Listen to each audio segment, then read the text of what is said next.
Hello everyone. आज हम अपना फिज़िक्स का second topic that is electricity वो स्टार्ट करने वाले हैं। मैंने काफ़ी बच्चों के कमेंट देखे रिगार्डिंग उनको मोशन में कुछ एमसीक्यूज़ चाहिए। कुछ बच्चे कह रहे हैं कि उनको न्यूमेरिकल्स पे वीडियो चाहिए। अभी मेरा मेन कंसंट्रेशन है कि हम पहले अपना थ्योरेटिकल पार्ट कंप्लीट कर लें, बिकॉज़ थ्योरेटिकल पार्ट कंप्लीट हो जाएगा तो फिर न्यूमेरिकल वाला पार्ट को कवर करने में ज़्यादा टाइम नहीं लगेगा, क्योंकि numericals are based on the formulas और वो मैं आपको साथ साथ में करवा ही रही हूँ। जो भी हमारे लेक्चर्स ले रही हूँ मैं, उसमें जो भी चीज़ आ रही है मैं आपको करवा रही हूँ।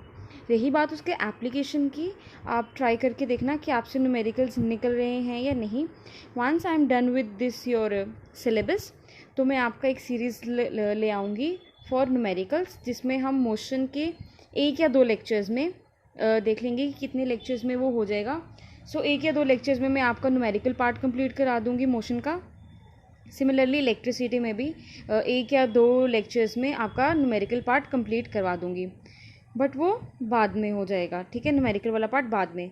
और जब हमारा ये थ्योरेटिकल भी कंप्लीट हो जाएगा और जो न्यूमेरिकल वाला पार्ट है वो कंप्लीट हो जाएगा, तो उसके बाद मैं एक आपके लिए एमसीक्यू सीरीज़ भी ले आऊँगी टॉपिक वाइज, ठीक है। और रही बात जो सेकंड क्वेरी जो आ रही थी स्टूडेंट्स को रिगार्डिंग पीडीएफ, तो मैंने ये डिसाइड किया है कि हर दिन के लेक्चर देने से बेटर है कि आपको जब हमारा पूरा टॉपिक कंप्लीट हो जाएगा तभी मैं आपको पीडीएफ प्रोवाइड करूं, सो दैट आपको आपके लिए थोड़ा इजी हो जाए, कि ताकि आपको बार बार वो जो पीडीएफ है उसको कंबाइन ना करना पड़े, ठीक है।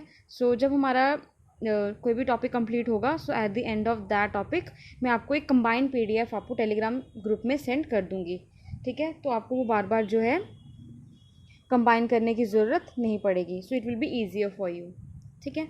सो ये क्वेरीज थी कुछ जिसको मैं सॉल्व करूँगी।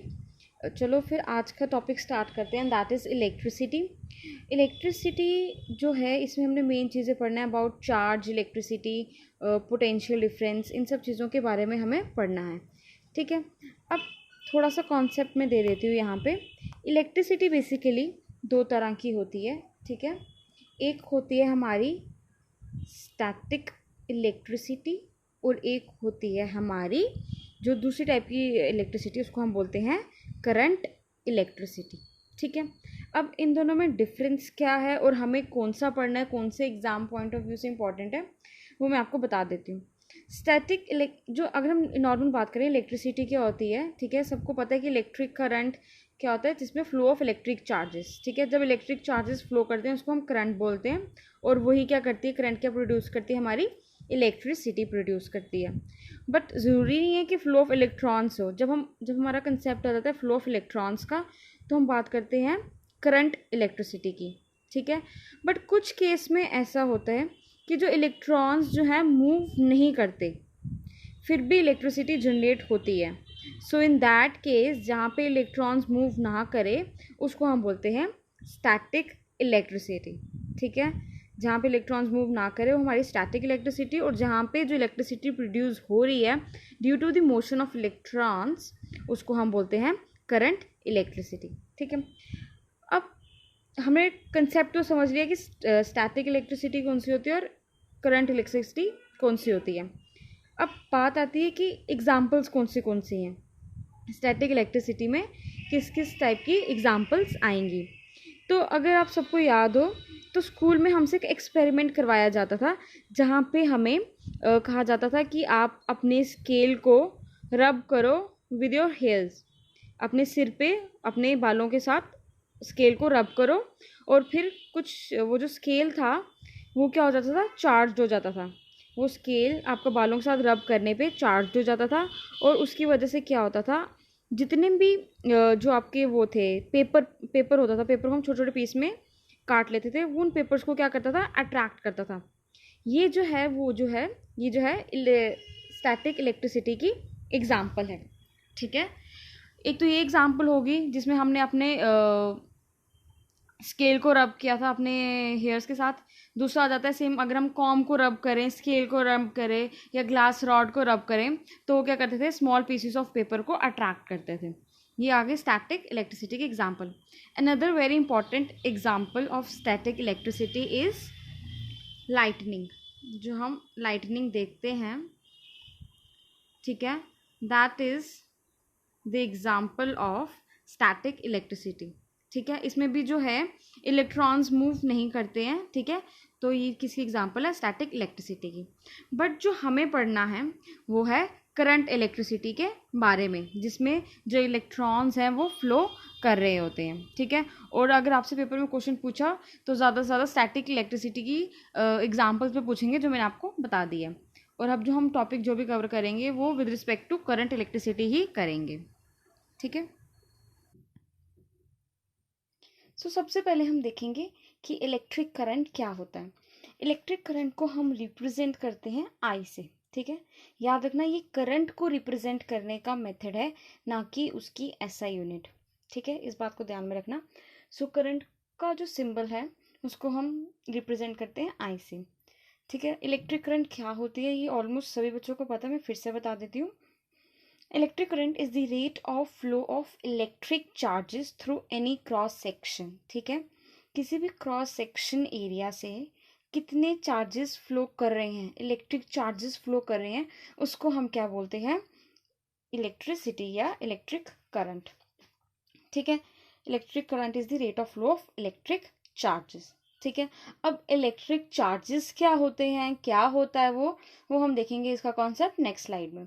अभी हम देख पढ़ेंगे सिर्फ इलेक्ट्रिक करंट के बारे में। ठीक है, अगर हम बात करें इसका फॉर्मूला की, तो डेफिनेशन बोल रही है it is the rate of flow of electric charges.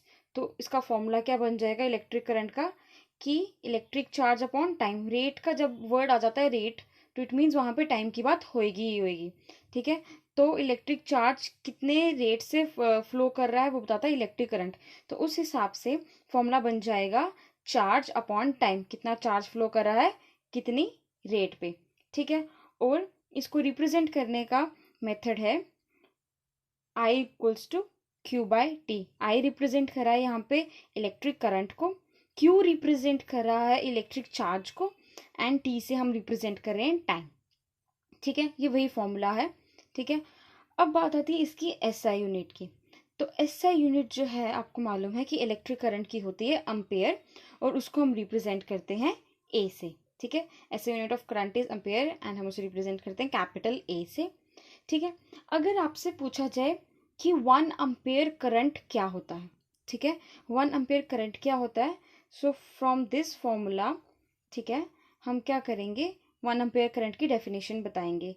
ठीक है, आई क्या रिप्रेजेंट कर रहा है, करंट, और करंट का एसआई यूनिट होता है ampere. So 1 ampere equals to Q, Q that is charge, और चार्ज का एसआई यूनिट होता है coulomb. So 1 coulomb in time क्या है हमारा 1 second. So when 1 coulomb of charge flows in 1 second, then we can say 1 ampere current is flowing. ठीक है, 1 ampere current is defined as the flow of 1 coulomb of charge in 1 second. ये है हमारे 1 ampere की definition. ठीक है, मैंने definition लिखी नहीं है because it's understood from this formula. ठीक है, that 1 ampere current is defined as the flow of 1 coulomb of charge in 1 second. ठीक है, बट अम्पेयर के अलावा और भी हमारे पास यूनिट्स हैं करंट को एक्सप्रेस करने के लिए। अगर हमें स्मॉल क्वांटिटी एक्सप्रेस करनी है करंट की, तो हम कौन सी यूनिट्स यूज़ करेंगे। ठीक है, सो इन दैट केस या तो हम यूज़ करेंगे मिली एम्पेयर। ठीक है, मिली एम्पेयर किसके बराबर होता है, वो होता है 10 × 3 एम्पेयर के। ठीक है, मिली एम्पेयर होता है किसके बराबर, 10 × एम्पेयर के बराबर होता है। ये और यूनिट्स हैं करंट को एक्सप्रेस करने के लिए, अगर करंट जो है स्मॉल अमाउंट में है। अनदर यूनिट कौन सी आ जाएगी हमारी, माइक्रो एम्पेयर। ठीक है, इसको हम ये रिप्रेजेंट करते हैं म्यू ए से। ठीक है, और ये किसके इक्वल होती है 10⁻⁻⁶ एम्पेयर के। ठीक है, उसके बाद हम बात करते हैं कि इलेक्ट्रिक करंट हमारा क्या है। इलेक्ट्रिक करंट जो है हमारा एक स्केलर क्वांटिटी है, ऑल्दो जो करंट है वो एक पर्टिकुलर डायरेक्शन में फ्लो करती है। ठीक है, क्योंकि जब इलेक्ट्रॉन्स मूव करते हैं, इलेक्ट्रिक चार्जेस मूव करते हैं, तो इलेक्ट्रिसिटी प्रोड्यूस करने के लिए उन चार्जेस को किसी एक पर्टिकुलर डायरेक्शन में ही मूव करना पड़ता है, तभी जाके इलेक्ट्रिसिटी प्रोड्यूस होती है। ऐसा नहीं है कि इलेक्ट्रिक चार्जेस हैं और इलेक्ट्रिसिटी प्रोड्यूस हो जाएगी, नहीं, उनको मूव करवाने के लिए एक पर्टिकुलर डायरेक्शन की ज़रूरत होती है, वो किसी एक पर्टिकुलर डायरेक्शन में जाते हैं। जो किसी एक पर्टिकुलर डायरेक्शन में जाते हैं तो इलेक्ट्रिसिटी प्रोड्यूस करती है। ऑल्दो इसकी एक डायरेक्शन है, इसका एक मैग्नीट्यूड है, still it's a scalar quantity because it does not obey vectors law. ठीक है, वेक्टर लॉ को ये ओबे नहीं करता, जिसकी वजह से it is a scalar quantity. ठीक है, नेक्स्ट पॉइंट इज कि कौन सा इंस्ट्रूमेंट हम लेते हैं to measure the electric current, that is ammeter. हम अमीटर को यूज करते हैं to measure the electric current in the circuit. ठीक है, अब एम्पेयर के बारे अमीटर के बारे में मुझे एक दो चीज़ें आपको बतानी है। ठीक है, एक तो मुझको ये बताना है कि जैसे हम इस सर्किट डायग्राम में देख रहे हैं, जो अम्पेयर है, ठीक है, ये हमारा स्विच है, ये हमारा बैटरी है, ये हमारा एमीटर है और ये हमारा बल्ब है। तो हम देख रहे हैं इस सर्किट में कि जो एमीटर है वो सीरीज में कनेक्टेड है। ठीक है, तो हमेशा याद रखना जब भी हमें करंट मेजर करनी है एमीटर के थ्रू, तो हम एम्पेयर जो एमीटर है उसको हम सीरीज में कनेक्ट करते हैं। और सीरीज में कनेक्ट करते हैं तो इसके लिए क्या होना चाहिए, इसका रेजिस्टेंस लो होना चाहिए। ठीक है, एमीटर को पहली बात ये हम क्या करते हैं, सीरीज में कनेक्ट करते हैं। सेकेंड थिंग कि इसका जो रेजिस्टेंस है लो होना चाहिए, ताकि पूरी की पूरी जो करंट है वो बल्ब के थ्रू पास हो सके और ये करंट को रेजिस्ट ना करे। ठीक है, इसको कुछ भी रेजिस्ट नहीं करना चाहिए, बट ऐसा नहीं होता कि एमीटर कुछ रेजिस्टेंस शो नहीं करता, वो थोड़ी बहुत रेजिस्टेंस शो करेगा ही करेगा। तो हम आइडियल एमीटर उसी को ही बोलेंगे जो जीरो रेजिस्टेंस शो करता है। ठीक है, सो ये हमारा था सब कुछ इलेक्ट्रिक करंट के बारे में। अब इलेक्ट्रिक करंट का बेस क्या है कि ये क्या है, rate of flow of electric charge. But electric charge होते क्या हैं, अब हम वो देखते हैं। ठीक है, so first thing electric charge को हम रिप्रेजेंट करते हैं क्यू से। ठीक है, इलेक्ट्रिक चार्ज को रिप्रेजेंट करने का तरीका है क्यू। और हमें ये पता है कि जो एटम है वो किससे बना होता है, स्मॉल पार्टिकल से। और स्मॉल पार्टिकल्स क्या हैं हमारे, यही इलेक्ट्रिक चार्जेस ही हैं। ठीक है, इलेक्ट्रिक चार्ज जो है उन्हीं से हमारा एटम बना है। It is very small particle present in an atom. ठीक है, it can be either positive और नेगेटिव। जो इलेक्ट्रिक चार्ज होता है वो पॉजिटिव भी हो सकता है, नेगेटिव भी हो सकता है। ठीक है, ऑल्दो एटम जो है उसके अंदर 3 पार्टिकल्स होते हैं। ठीक है, 3 मेन फंडामेंटल पार्टिकल्स होते हैं, electron, proton and neutron. But neutron में कोई भी चार्ज नहीं होता, इसलिए उसको हमने यहाँ पे कंसीडर नहीं किया। मेन जो हमने लिया है वो क्या लिया, पॉजिटिव और नेगेटिव। हालांकि जो उसमें है न्यूट्रॉन्स जो होते हैं हमारे वो क्या होते हैं, न्यूट्रल होते हैं। ठीक है, सो ये क्या होते हैं हमारे पॉजिटिव इलेक्ट्रिक चार्ज होते हैं, पॉजिटिव भी होता है या फिर नेगेटिव भी होता है। पॉजिटिव है तो मीन्स हम प्रोटॉन की बात कर रहे हैं, और अगर नेगेटिव है तो हम इलेक्ट्रॉन की बात कर रहे हैं। ठीक है, नाउ द क्वेश्चन अराइजेस कि जब मैंने बोला कि इलेक्ट्रिक करंट जो है वो क्या है, हमारा rate of flow of electric charge. और इलेक्ट्रिक चार्ज पॉजिटिव भी हो सकता है, नेगेटिव भी हो सकता है। तो जो इलेक्ट्रिक करंट है वो किसकी वजह से हो रही है, प्रोटॉन्स की वजह से या फिर इलेक्ट्रॉन्स की वजह से, क्योंकि there we use the term electric charge. और इलेक्ट्रिक चार्ज पॉजिटिव भी है और नेगेटिव भी है। तो वो कौन सा चार्ज है जिसकी वजह से इलेक्ट्रिसिटी प्रोड्यूस हो रही है, so the answer is negative charge, that is electrons. Electrons की वजह से जो है इलेक्ट्रिक करंट प्रोड्यूस होता है। वाई, अब question arises why not protons, क्योंकि अगर आपने एटम केमिस्ट्री में पढ़ा होगा, एटम स्ट्रक्चर ऑफ एटम में, तो जो एटम है, जो प्रोटॉन्स हैं वो न्यूक्लियस में होते हैं। ठीक है, और वो क्या होते हैं, उसको स्ट्रांगली हेल्ड किया होता है उसमें। ठीक है, वो न्यूक्लियस में स्ट्रांगली हेल्ड होते हैं protons. On the other hand जो इलेक्ट्रॉन्स होते हैं वो ऑर्बिट्स में घूमते हैं। सो बेसिकली जब इलेक्ट्रिसिटी प्रोड्यूस होती है वो किसकी वजह से होती है, this is due to the presence of valence electrons. Valence electrons हो गए जो आउटर मोस्ट ऑर्बिट में इलेक्ट्रॉन्स प्रेजेंट होते हैं, उनको हम वैलेंस इलेक्ट्रॉन्स बोलते हैं। सो वैलेंस इलेक्ट्रॉन्स की वजह से, ठीक है, क्योंकि वो न्यूक्लियस से दूर होते हैं, ठीक है, तो उनको तोड़ पाना, अपने उसमें से शेल से बाहर निकाल पाना ईजी होता है। सो वैलेंस इलेक्ट्रॉन की वजह से क्या होता है, हमारी बेसिकली इलेक्ट्रिसिटी प्रोड्यूस होती है। ठीक है, अगर पर्टिकुलर पूछा जाए कौन सा चार्ज, तो चार्ज में आएगा इलेक्ट्रॉन्स, नेगेटिव चार्ज। और इलेक्ट्रॉन्स में भी कौन से टाइप के इलेक्ट्रॉन्स, तो वैलेंस इलेक्ट्रॉन्स। ठीक है, उसकी वजह से इलेक्ट्रिक करंट प्रोड्यूस होती है। ठीक है, ऐसा यूनिट होता है इलेक्ट्रिक चार्ज का कूलम, ये मैं लास्ट स्लाइड में भी बता चुकी हूँ। ठीक है, नाउ अब क्वेश्चन आता है कि एक कूलम में ठीक है, एक कूलम में कितने इलेक्ट्रॉन्स आ सकते हैं, ठीक है, ऐसा यूनिट कूलम है। अब क्वेश्चन हमें बताना है कि एक कूलम में कितने इलेक्ट्रॉन्स आ सकते हैं, ठीक है। तो उसका कैसा फॉर्म कैसे निकलेगा, ये निकलेगा Q, that is total charge. ये है हमारा टोटल चार्ज। टोटल चार्ज को हमने रिप्रेजेंट किया Q से, ये Q से हमने रिप्रेजेंट किया। टोटल चार्ज किसके बराबर होगा कि नंबर ऑफ इलेक्ट्रॉन्स कितने हैं और एक इलेक्ट्रॉन पे चार्ज कितना है, ठीक है। कैसे निकलेगा, हमने देखना है कि एक इलेक्ट्रॉन पे कितना चार्ज है, उसको हम मल्टीप्लाई कर देंगे नंबर ऑफ इलेक्ट्रॉन्स कितने इलेक्ट्रॉन्स हैं और एक इलेक्ट्रॉन पे कितना चार्ज है। जब हम इन दोनों को मल्टीप्लाई करेंगे तो हमारे पास क्या निकलेगा, टोटल चार्ज। और हमने इस केस में क्या देखना है कि एक कूलम में कितने नंबर ऑफ इलेक्ट्रॉन्स हैं, ठीक है।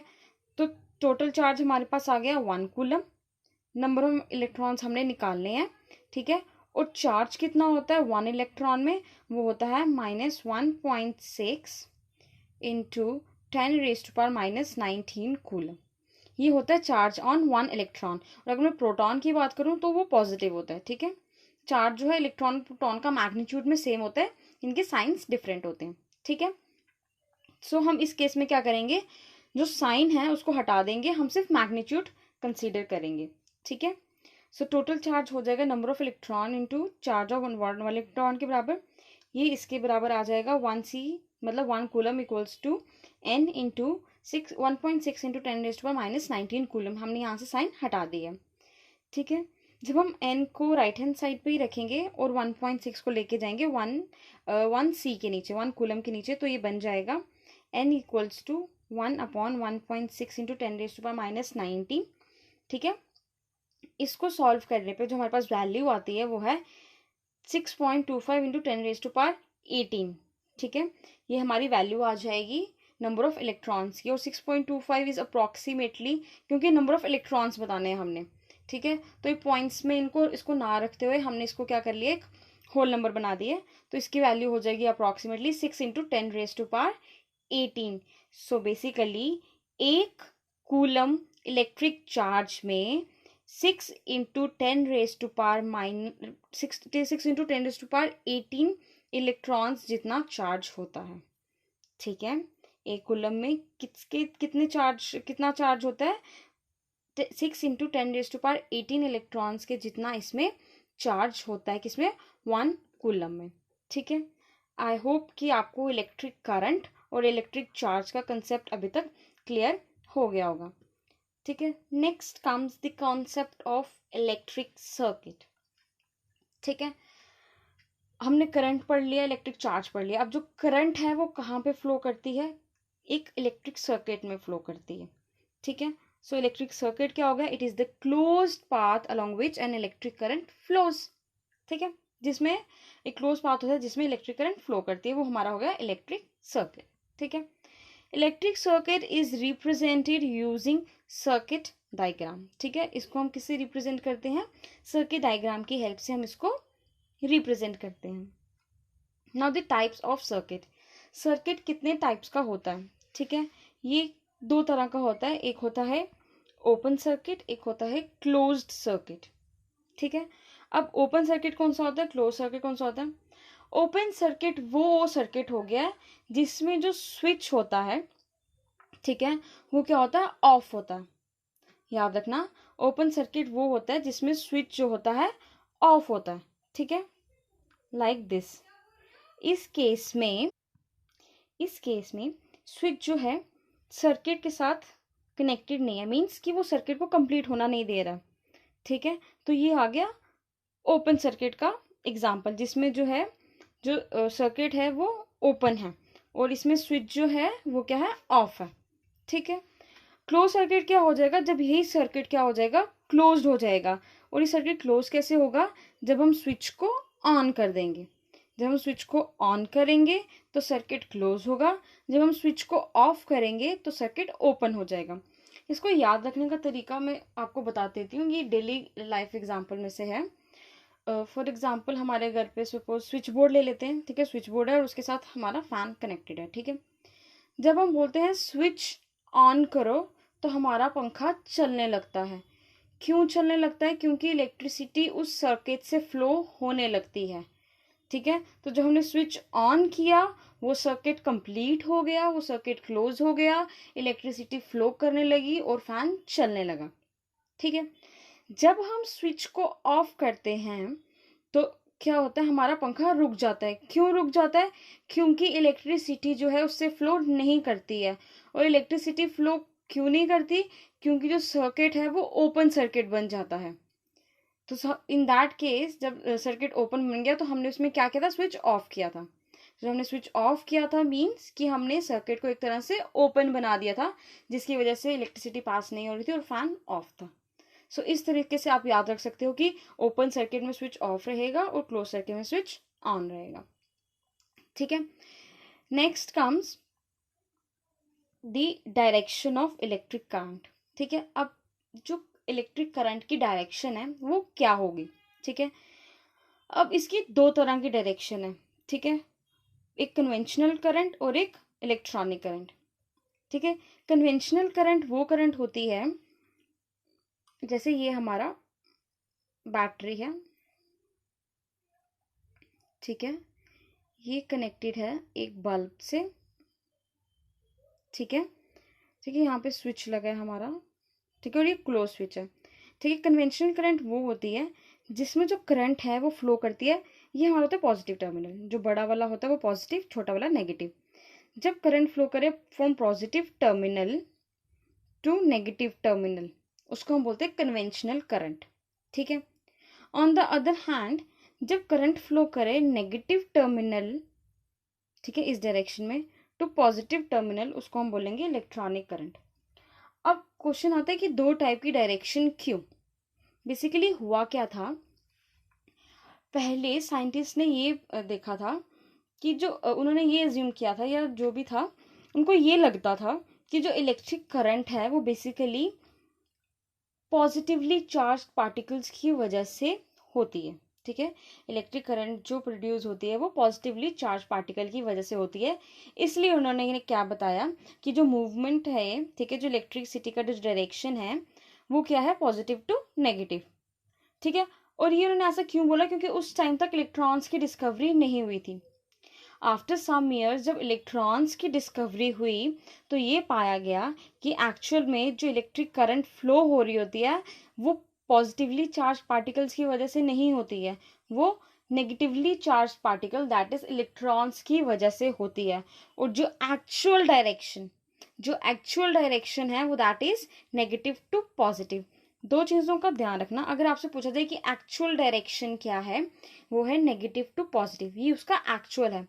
बट अगर पूछा जाए कि हम कौन सा यूज करते हैं, तो अगर पूछा जाए कि हम कौन सा यूज कर रहे हैं, तो हम अभी भी कन्वेंशनल करंट ही यूज करते हैं। हम कभी भी देखना, जब भी आप सर्किट डायग्राम देखोगे किसी बुक पे, तो देखना कि उन्होंने इलेक्ट्रिक करंट की डायरेक्शन हमेशा पॉजिटिव टू नेगेटिव ही शो की होगी। ठीक है। तो जब बेशक डिस्कवरी होगी इलेक्ट्रॉन्स की, पता चल गया कि ये नेगेटिवली चार्ज पार्टिकल की वजह से थे, लेकिन उन्होंने क्या कहा कि डायरेक्शन को हम वही रखेंगे, इसको हम चेंज नहीं करेंगे। ठीक है। तो however they did not change the direction of electric current. ठीक है। जबकि उनको पता चल गया था कि एक्चुअल मूवमेंट क्या है। सो दोनों बातों में डिफरेंस है। Actually current move from negative to positive, but हम अभी भी अगर हमें शो करना हो एरो से तो हम पॉजिटिव टू नेगेटिव ही शो करते हैं। सो आई होप आपको इलेक्ट्रिक सर्किट का कॉन्सेप्ट समझ आ गया होगा। Next are the symbols for some commonly use instrument in electric circuit diagram. ठीक है। ये कुछ इंपॉर्टेंट सिंबल्स हैं। ठीक है। इनको देख लेना क्योंकि ये पूछ सकते हैं। जैसे इलेक्ट्रिक सेल का ये आ गया इस तरह से, ये पॉजिटिव, ये नेगेटिव। बैटरी क्या होता है? It is basically the combination of cells, तो ये इस तरह से आ जाएगा। Then it is open switch and it is closed switch. इनको रिप्रेजेंट करने का एक और तरीका है। ओपन स्विच को हम इस तरह से भी रिप्रेजेंट करते हैं कि स्विच ओपन है, और क्लोज स्विच को हम इस तरह से रिप्रेजेंट करते हैं लाइक अ स्ट्रेट लाइन। ठीक है। और जब ये इस तरह से हो तो ये ओपन स्विच बताता है। ठीक है। फिर ये आ गया वायर जॉइंट। जब किसी वायर में जॉइंट डला हो, ये है वायर क्रॉसिंग विदाउट जॉइंट। जब दो वायर्स क्रॉस करिए लेकिन उन वायर्स में कोई जॉइंट नहीं है। This is the representation of bulb. Then register of resistance एंस। अब ये रेजिस्टेंस क्या होते हैं हम आगे देखेंगे, बट ये एक रजिस्टर है जिसकी रेजिस्टेंस आर है, ठीक है। वेरिएबल रेजिस्टेंस और रियोस्टाट, अगर हमें वेरिएबल रेजिस्टेंस को शो करना है, ठीक है, एक ऐसा रजिस्टर जिसकी जो रेजिस्टेंस है वो वेरिएबल है, उसको हम इस तरह से शो करते हैं, दो मेथड है। अब ये रियोस्टाट क्या होता है ये हम आगे पढ़ेंगे। This is the symbol for ammeter and this is the symbol for volt meter, ठीक है।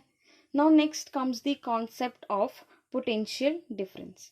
पोटेंशियल डिफरेंस बेसिकली क्या होता है, जैसे कि मैं आपको एक कॉन्सेप्ट दूं, हमने ये तो पढ़ा कि जो इलेक्ट्रिसिटी है वो एक पर्टिकुलर डायरेक्शन में फ्लो करती है, ठीक है।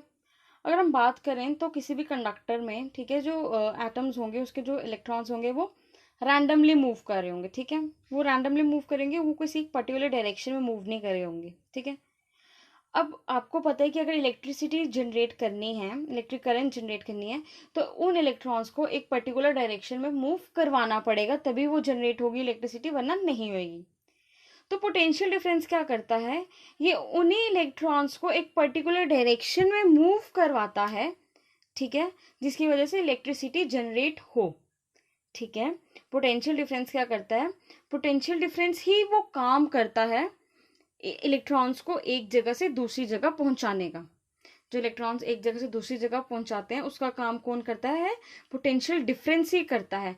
हम एक तरह का डिफरेंस क्रिएट करते हैं, ठीक है, एक तरह का हम डिफरेंस क्रिएट करते हैं सो दैट जो इलेक्ट्रॉन्स हैं एक पर्टिकुलर डायरेक्शन में मूव करने लगे। और पोटेंशियल डिफरेंस को ही हम वोल्टेज भी कहते हैं और इसको हम रिप्रेजेंट वी से करते हैं, ठीक है। सो हमारा पोटेंशियल डिफरेंस क्या बन जाएगा, it is defined as work done. ये बेसिकली वर्क डन होता है कि कितना काम किया in carrying a unit charge from one point to another between the 2 points of electric circuit. So एक इलेक्ट्रिक सर्किट में एक जगह से दूसरी जगह अगर हमें इलेक्ट्रॉन्स को लेके जाना है, उसका काम कौन करेगा, पोटेंशियल डिफरेंस, ठीक है। एक हम पोटेंशियल डिफरेंस क्रिएट करेंगे, एक डिफरेंस क्रिएट करेंगे जिसकी वजह से इलेक्ट्रॉन्स जो है एक पर्टिकुलर डायरेक्शन में मूव करने लगेंगे, ठीक है। Then next comes the formula. अब मैंने क्या बोला था कि इलेक्ट्रिक पोटेंशियल डिफरेंस क्या है, बेसिकली ये वर्क डन है, किसका work done, in carrying a unit charge. तो इसका फॉर्मूला बन जाएगा वर्क डन बाय चार्ज, ठीक है। और इसको हम रिप्रेजेंट करेंगे v equals to W by Q. V यहाँ पे रिप्रेजेंट कर रहा है पोटेंशियल डिफरेंस को, w रिप्रेजेंट कर रहा है वर्क डन को, और चार्ज का हमने देखा था लास्ट में कि चार्ज को हम रिप्रेजेंट करते हैं q से, ठीक है। अगर हम बात करें इसके SI यूनिट की, तो इसका SI यूनिट होता है वोल्ट, ठीक है, जिसको रिप्रेजेंट हम करते हैं v से। और अगर हमें बताना हो कि 1 वोल्ट किसके बराबर है, ठीक है, तो 1 वोल्ट हो जाएगा, 1 वोल्ट किसके बराबर हो जाएगा, वर्क डन। और वर्क डन जो है, वर्क की ऐसे यूनिट क्या हो जाएगी, जूल। सो 1 जूल इन 1 जूल, और चार्ज का क्या हो जाएगा, 1 कूलम। सो हमारी डेफिनेशन बन जाएगी कि हमारी डेफिनेशन बनेगी फॉर 1 वोल्ट कि when 1 joule of work is done in carrying 1 coulomb of electric charge, ठीक है। हमारा 1 वोल्ट किसके बराबर है, when 1 joule of work is done in carrying 1 coulomb of electric charge from one point to another, then we can say that potential difference is 1 volt, ठीक है। Now the instrument which is used to measure the potential difference is voltmeter, ठीक है। जैसे हमने ammeter में पढ़ा था कि उसको हम सीरीज में कनेक्ट करते हैं और इसकी लो रेजिस्टेंस होनी चाहिए, वोल्टमीटर उसके ऑपोजिट है। Voltmeter is connected in parallel, ठीक है। वो जो है जो वोल्ट मीटर है उसको हमें क्या करना है, पैरेलली कनेक्ट करना है, और इसका रेजिस्टेंस क्या होना चाहिए, हाई होना चाहिए, सो दैट अगर इसका रेजिस्टेंस हाई होगा तो फिर करंट यहाँ से मूव नहीं कर पाएगी, और जितना भी करंट निकल रहा है वो सारा का सारा इस बल्ब के थ्रू होते हुए जाएगा, और रेजिस्टेंस हाई होने की वजह से करंट इस डायरेक्शन में मूव नहीं करेगी। और हम नहीं चाहते कि जो करंट है यहाँ से स्प्लिट हो और वो वोल्ट मीटर के थ्रू भी पास हो। हमें बेसिकली सिर्फ जानना है कि इस पॉइंट, हमें सिर्फ इतना जानना है कि इस पॉइंट और इस पॉइंट के बीच में पोटेंशियल डिफरेंस कितना है। हम नहीं चाहते कि करंट जो है वो इस रास्ते से पास हो, और अगर हम नहीं चाहते कि करंट इस रास्ते से पास हो तो इसका रास्ता जो है, इसको जो है हाई रेजिस्टेंस शो करना पड़ेगा, ठीक है।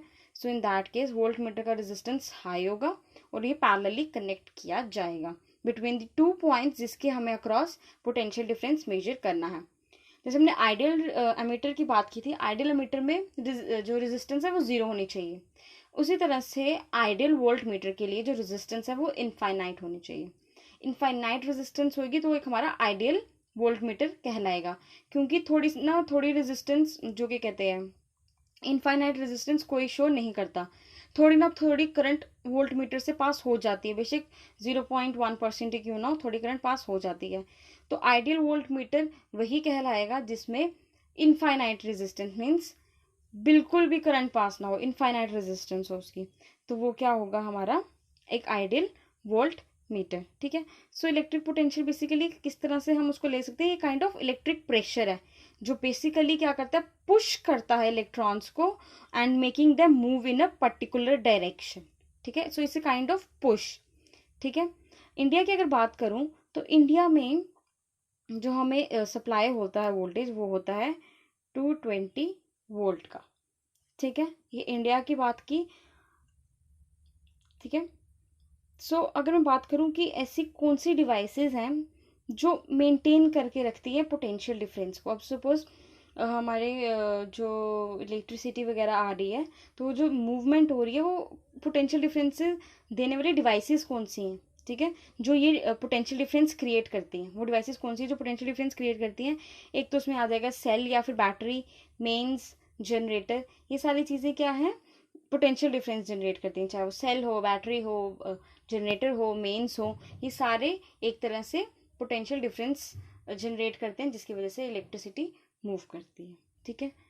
सो आज हमने बेसिक थिंग्स देख ली, जैसे पोटेंशियल डिफरेंस के बारे में हमने देख लिया, इलेक्ट्रिक सर्किट के बारे में देख लिया, इलेक्ट्रिक चार्ज, इलेक्ट्रिक करंट के बारे में देख लिया, ठीक है।